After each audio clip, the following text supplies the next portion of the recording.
Oh, hello. Derived Energy making a response video to the Smooth Terrorist. Okay. Um, he made that last quote in the last frame of this video, so I'm going to respond to that first. And he talks about compartmentalization, which is some true shit, yes. Let's reacquaint ourselves with what compartmentalization is. It's an unconscious psychological defense mechanism used to avoid cognitive dissonance or the mental discomfort and anxiety caused by a person's having conflicting values, cognitions, emotions, beliefs, etc. within themselves. Compartmentalization allows these conflicting ideas to coexist by inhibiting direct or explicit acknowledgement and interaction between separate compartmentalized self-states.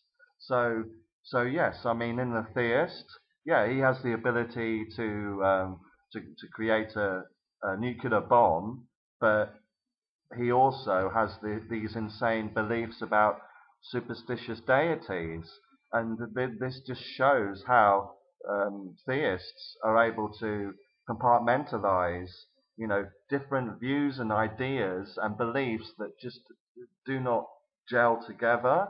I mean, you need a logical, analytical mind to be able to build something like a nuclear bomb, you know. But if you applied that kind of reasoning to a religious belief in Islam or Christianity or whatever, then the religious beliefs would disintegrate because they cannot withstand intense, prolonged, logical, analytical um,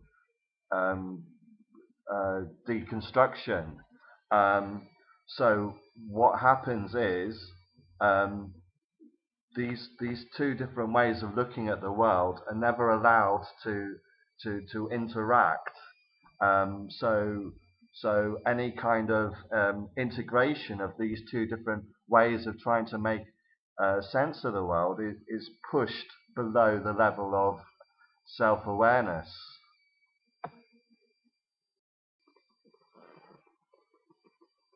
But it's not just theists that manifest this psychological defense mechanism of compartmentalization, because when you think about it, the human animal is in quite an existential dilemma.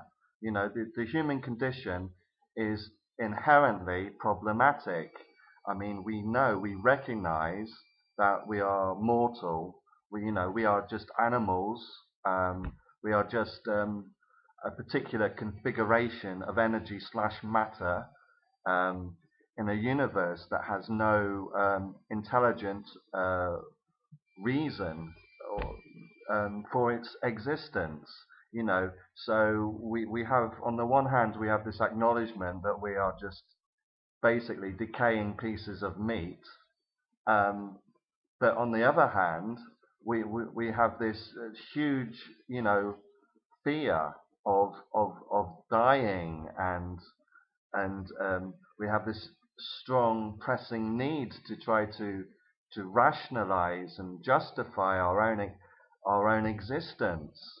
But these two things, they do not mesh together any better than the theist's knowledge that he utilizes in order to create nuclear bombs, and his superstitious, insane, deluded views in some benevolent, omniscient, omnipresent God.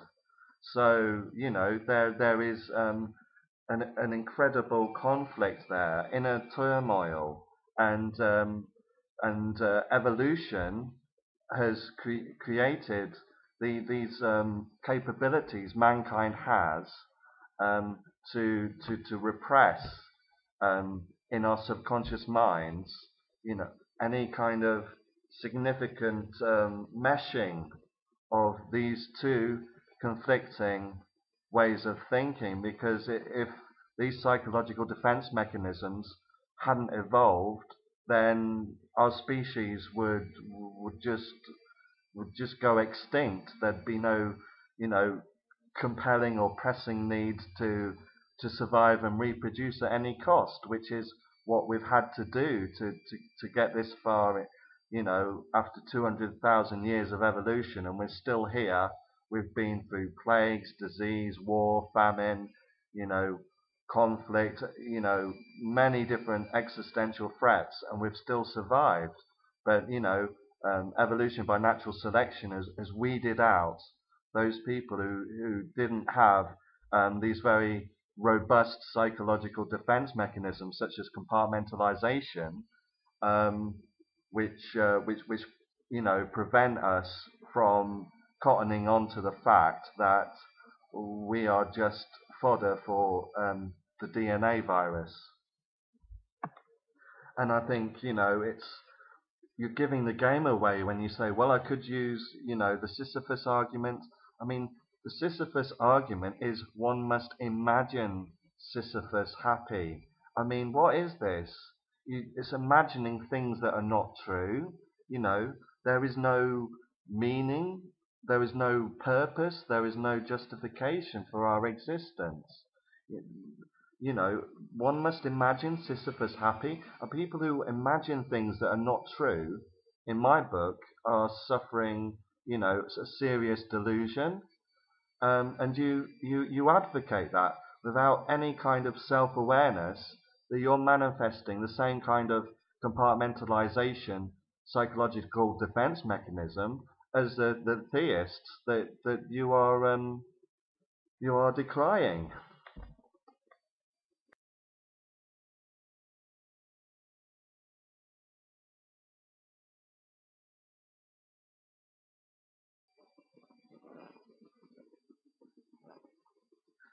Well, talk about a Mickey Mouse caricature of antinatalist views. I mean, I don't think life just sucks. I mean, my conception of the human condition is uh, is vastly more nuanced and subtle and complex than that. I mean, there are many pleasant experiences one can have in life. I do not dispute this. And during this time, life cannot be conceived as being sucky. If you're having a grand time and thoroughly enjoying and reveling in life, then it doesn't make any sense to describe those times as sucking. Um, but unfortunately, the entirety of our lives is not like that. So, given that in the absence of sentience there is no deprivation of these wonderful, joyous times, it cannot be given as a reason to justify creating sentient beings who will inexorably and inevitably experience bouts of suffering and also have to come to terms with facing their own mortality. Um, so, as an overall phenomenon, I would say that life does suck, but if you look and analyze it at different stages in people's lives, there can be many happy, satisfying moments during those lives. But as I say, in the absence of sentience, there is no deprivation. So it's illogical to think that these wonderful experiences people can have, in any way, shape, or form, is a benefit over an absence of sentience. Because for something to be good, it means that the alternative scenario has to be bad or deficient or lacking in some way. But when energy and matter is configured in a way that does not manifest sentience, um, like this mobile phone, for example, there is no deprivation.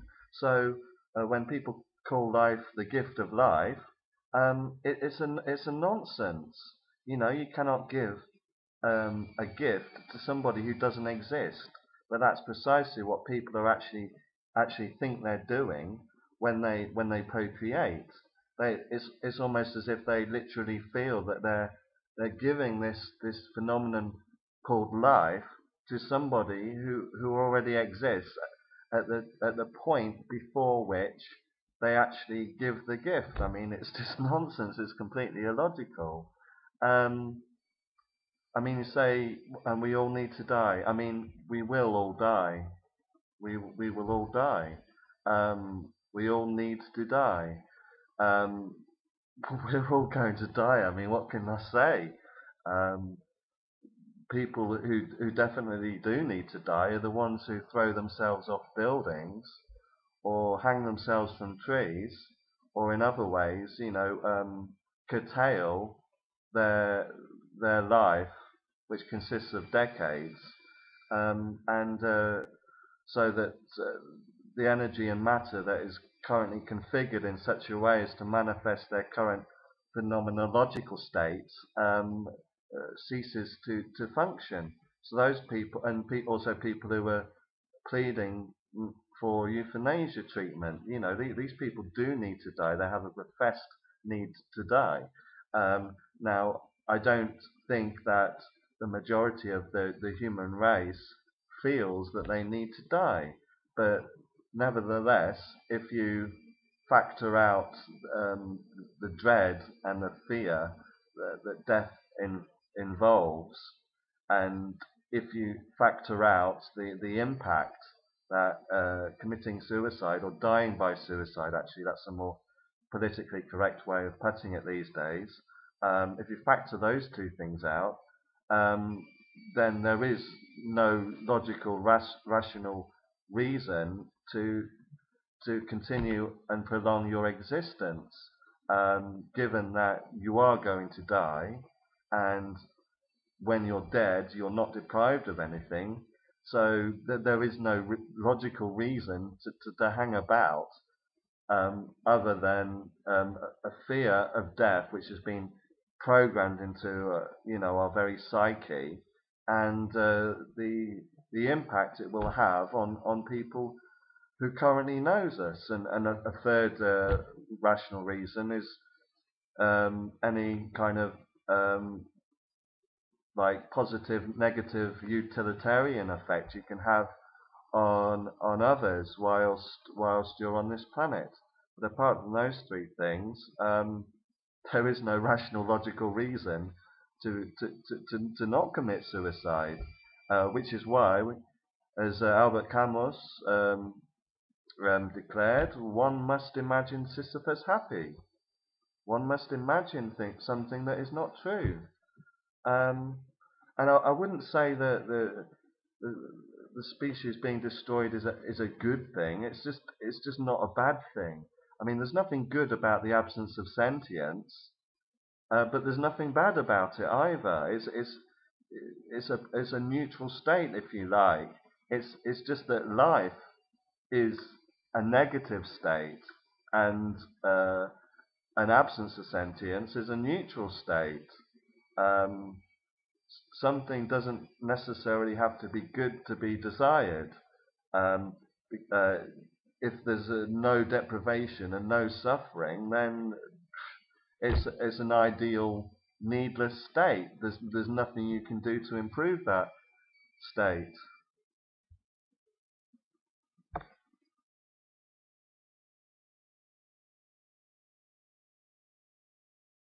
Well, hopefully I just cleared that one up for you. Moving on.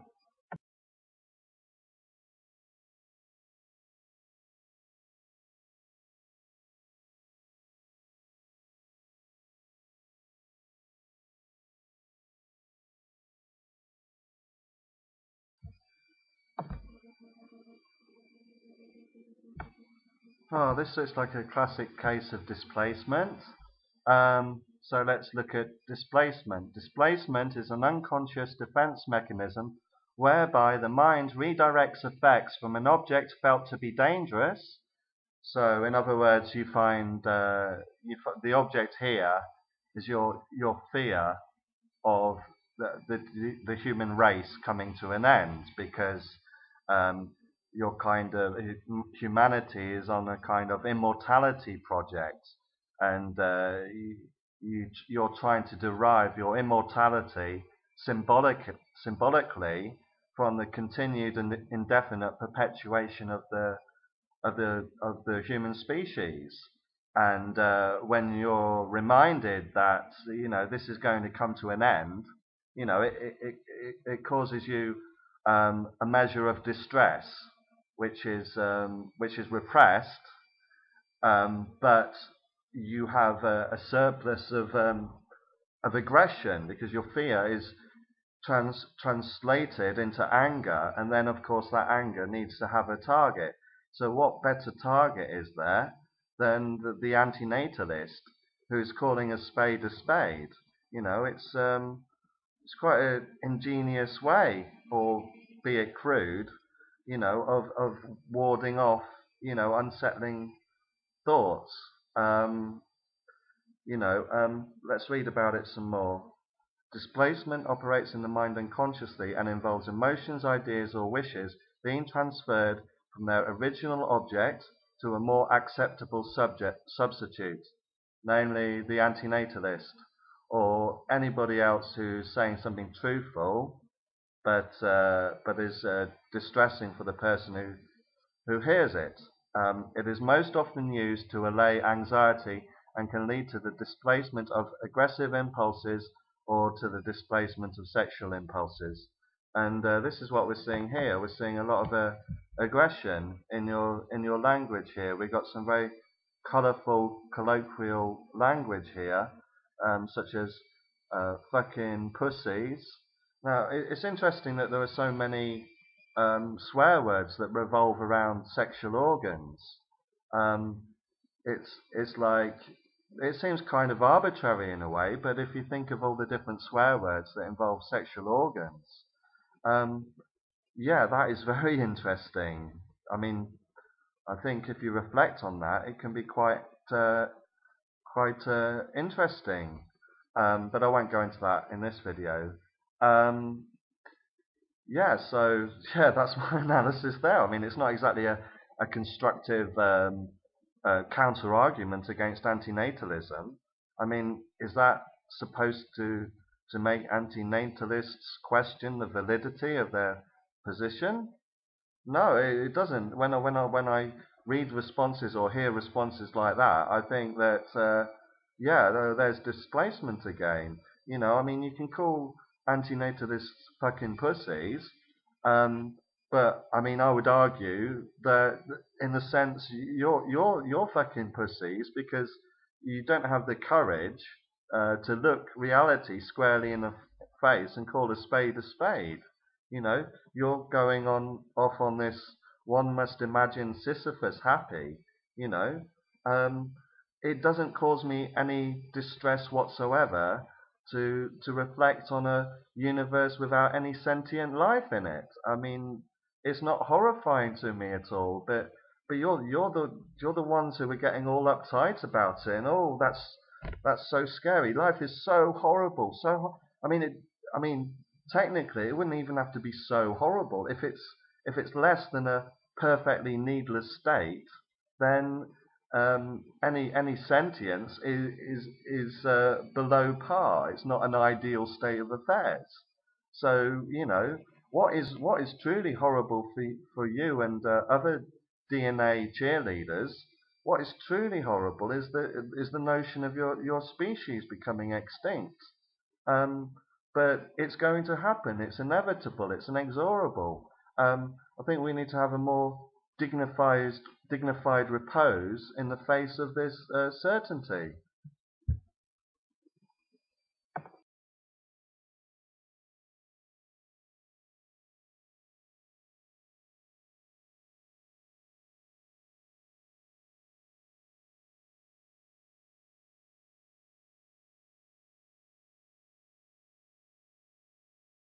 Well, I think personally, in some ways, I am quite smart. I mean, I'm certainly very intellectually inquisitive about all the big questions in life, all the most profound questions that the human mind can formulate. It's why I've been so interested in science and philosophy and psychology, you know, throughout my 20s and still in my 30s, you know, but I don't think you need to be particularly intelligent to be an antinatalist. Um, I think what you do need to be is to have a certain capacity to question mainstream thought, which is something that our species doesn't appear to be overly blessed with. But um, I'm sure I don't have like an IQ of 150 or something ludicrous. Um, as for being unique, um, I don't see why whether a view is unique or not in itself is any kind of indicator about the validity of the truth statement that someone makes. You know, I mean, why is there a demand for something to be, completely brand spanking new and unique for it to be valid? I reject that argument. Um, you talk about Christians thinking the same way as antinatalists, longing for the apocalypse. I think that that perhaps arguably reveals something very telling about the human condition. You know, it. I mean, a lot of Christians they're deeply compassionate people, and they're very sensitive to other people's suffering. And it's very very difficult to reconcile all the suffering on the planet with some kind of benevolent God. So I think that on a subconscious level, they want it all to come to an end. They want this hideous DNA experiment to be resolved, and how can they hope for this by they can hope for this by incorporating it into their belief systems and hypothesizing, speculating that there's going to be a huge almighty apocalypse around the corner, which interestingly enough I don't think is that far fetched, because I think it's quite clear that human animals are incapable of living in a harmonious relationship with one another. I mean, many families can't even get on without a great deal of hostility and anger being felt. So, how anyone expects billions of us to work harmoniously together indefinitely, um, whilst our technological advances are increasing exponentially, is beyond me. I think that I would argue that once technology reaches a certain threshold, then our continued existence is cast in serious doubt. And I know you're not at all a Pollyanna in terms of your prognosis of what is going on in this planet vis-a-vis, thermonuclear threat. But you seem to be neglecting all the other different existential threats that face mankind in the coming decades and centuries, namely man-made viruses, nanotechnology, artificial intelligence, genetic engineering. I mean, this is a very lethal, deadly kind of package of technologies that are just literally around the corner in historical in a historical perspective. So their hopes are not entirely ungrounded at all. That's the least you could say. So yes, it's an interesting idea that all these millions of people, all these tens of millions of people even, are secretly willing, or even explicitly willing, the human race to come to an end. There's a fascination with death and destruction there. I made an interesting video recently about the death instinct, so you can watch that if you like. That applies to anybody watching. Anyway, moving on.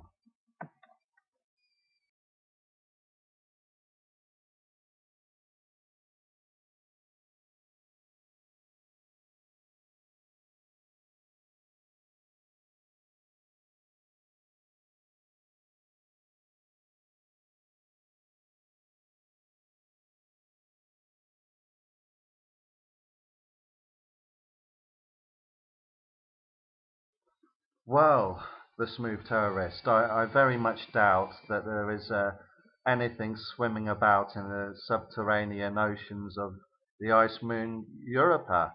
I mean, if you look at the Fermi paradox, if there are any intelligent extraterrestrial life, then why haven't we encountered any? Um, Actually, if by some miraculous event we actually did encounter life on Europa, I mean that would bode very well for the further survival of our species, because if life evolved independently twice in our solar system, then you're pretty much compelled to postulate that life emerging in the universe is not a rare event. And if that's the case, then it's perfectly plausible, even compellingly so, that sentient human level intelligence would have evolved multiple times. And if that was the case, then why haven't we encountered them? So if we did encounter life on Europa, then we would be looking at our own death warrant. I mean, that's just a logical argument. I mean, it's been put forward by Nick Bostrom. When he discusses the ramifications of finding life, in our solar system. So yeah, and yeah, as I say, I doubt very much that you'll find anything in this solar system. And if I did have I mean, yeah, it provokes my curiosity to know, to explore all these alien worlds, to boldly go where no man has gone before. I mean, it's very interesting to me, but I am not going to create somebody who's going to experience suffering and die just so that I can, uh, try to live vicariously through somebody else who didn't need to be here. I mean, it's called prioritization. Now, if you prioritize behaving in an ethical and compassionate manner, and a logical, rational way, in a rational, logical way, then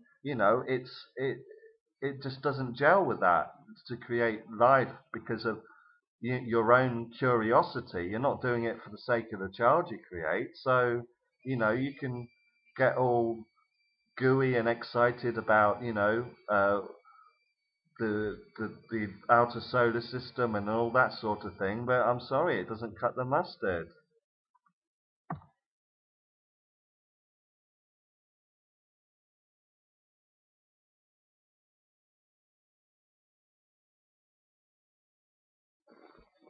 Yeah, that kind of figures actually. I mean, so one reason you gave to justifying one reason you gave to justify perpetuating the human race is that we might find life elsewhere in our solar system, and another reason you're giving to justify perpetuating life is that there's a possibility that we might be the only planet where life has evolved. So basically, you've got a if X then Y, if Z then Y scenario. Um, However, whichever way it cuts, you will still try to use any information we may gain to justify perpetuating our species. Um, yeah, I mean, what more can I say there?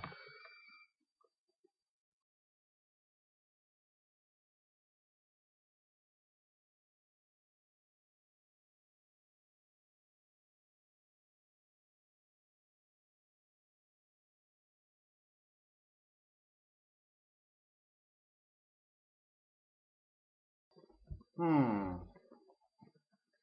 is that another example of displacement, I wonder? Fascinating. Anyway, guys, see you later. Thanks for watching.